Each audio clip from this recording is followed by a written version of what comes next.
Mahal na kaya kita. Ang tulang ito ay nilikha ng ating magaling na senpai na si Ma'am G. Mahal na kaya kita? Ilang salita pa kaya ang kailangan ko na isiwalat para malinawan ang isip sa kung ano ang sagot?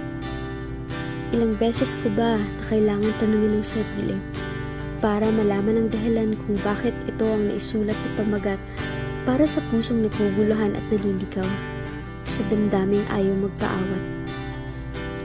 15 na letra ang pinagtagni-tagni upang mabuo ang salita na nais imuni-muni. Tila ba isang panaginip o guni-gunin ang katanungang ito sa pakiramdam na ginawari? Sa paanong paraan ko ba dapat na sabihin to? Sino ba ang lalapitan ko para mahanap ang sagot na magbibigay ng linaw sa malabong tanong ko? Sa'yo ba? O ang sarili ko? Gulong-gulo na ako.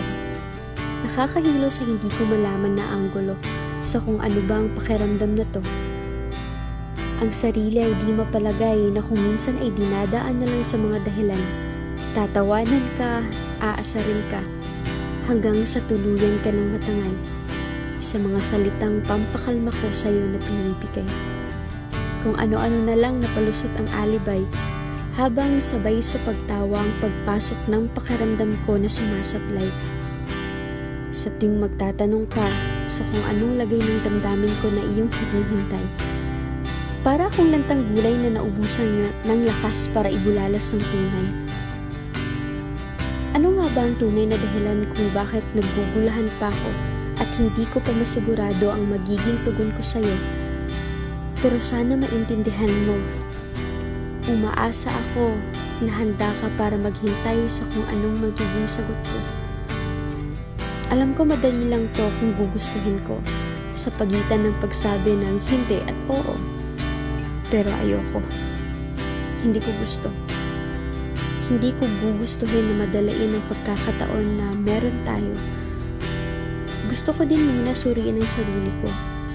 Kung makakaya ko na ibigay sa iyo yung tiwala at pagmamahal na dapat ay matanggap mo. Ganon naman dapat, di ba? Maging totoo. Para maging sigurado na bago pa magkaroon ng tayo. Kung mapagtanto ko na tama nga ako sa pamagat na isinulat ko, asahan mo na wala ng tanong na itutugon pa sa'yo. Sagot ko na lamang na, oo, mahal kita ang isasagot.